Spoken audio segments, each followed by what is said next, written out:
जय हिंद दोस्तों, मैं हूं सोनू सिंह। आज इस वीडियो में हम जानेंगे कि सामान्य प्रशासन मतलब जनरल एडमिनिस्ट्रेशन में आयुक्त की क्या भूमिका होती है और कैसे एक आईएएस ऑफिसर को ये पद दिया जाता है। तो चलिए सबसे पहले हम जानते हैं कि दोस्तों हमारे देश में अलग अलग राज्यों में कई पदों को और कई जो हमारी प्रशासनिक यूनिट हैं, जो एडमिनिस्ट्रेटिव यूनिट हैं, जैसे कि दोस्तों जो 2 या 2 से अधिक जिलों को मिलाकर एक मुख्यालय बना जाता है। 2 या 2 से अधिक जिलों का एक मुख्यालय बना जाता है, जिसको बहुत से राज्यों में मंडल के नाम से जानते हैं और बहुत से राज्यों में प्रमंडल के नाम से जानते हैं, तो कई राज्यों में संभाग के नाम से जानते हैं, तो कई राज्यों में डिवीज़न के नाम से जानते हैं। लेकिन दोस्तों ये है एक ही चीज़ है, बस कुछ रूल्स अलग अलग राज्यों में अलग अलग हो सकते हैं। तो चलिए सबसे पहले बात करते हैं ये होता क्या है प्रमंडल या मंडल या संभाग या डिवीज़न। इसका एक मुख्यालय होगा, वो मुख्यालय पूरे डिवीज़न में या पूरे संभाग में किसी भी क्षेत्र में इसका मुख्यालय हो सकता है। उस मुख्यालय का चीफ होता है, उसको बोलते हैं दोस्तों कमिश्नर, जिनको हिंदी में आयुक्त बोला जाता है।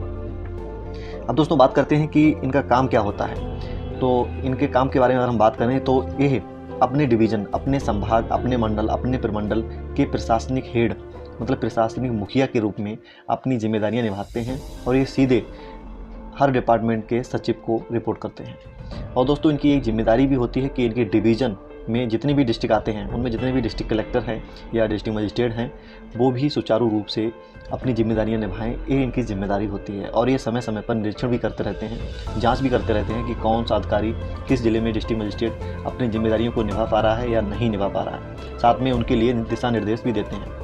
अब बात करते हैं कि एक आईएएस अधिकारी को कब ये पद दिया जाता है। तो चलिए मैं आपको बताता हूँ कि एक आईएएस ऑफिसर कब डिवीज़न या प्रमंडल या मंडल या संभाग आयुक्त बनेगा। दोस्तों एक आईएएस ऑफिसर को कम से कम 14 साल अपनी सेवा देनी होगी एक आईएएस ऑफिसर के रूप में। उसके बाद ही वो दोस्तों जैसे ही तो स्पेशल सेक्रेटरी से जब वह सेक्रेटरी बनेगा, उसके बाद ही उसको या डिविजनल कमिश्नर या किसी प्रमंडल का आयुक्त या मंडल का आयुक्त बनाया जाएगा। तो दोस्तों मैं उम्मीद करता हूँ आप समझ गए होंगे कि आखिर कौन होता है ये आयुक्त, क्या होती है जिम्मेदारियाँ। लेकिन दोस्तों जो मैंने ये शब्द यूज़ किए हैं प्रमंडल, मंडल, संभाग और डिवीज़न, ये एक ही चीज़ है, बस कुछ रूल्स अलग अलग हो सकते हैं। दोस्तों इसके बाद भी आपके मन में कोई डाउट है, आप मुझे दोस्तों कमेंट करके उसका आंसर पूछ सकते हैं।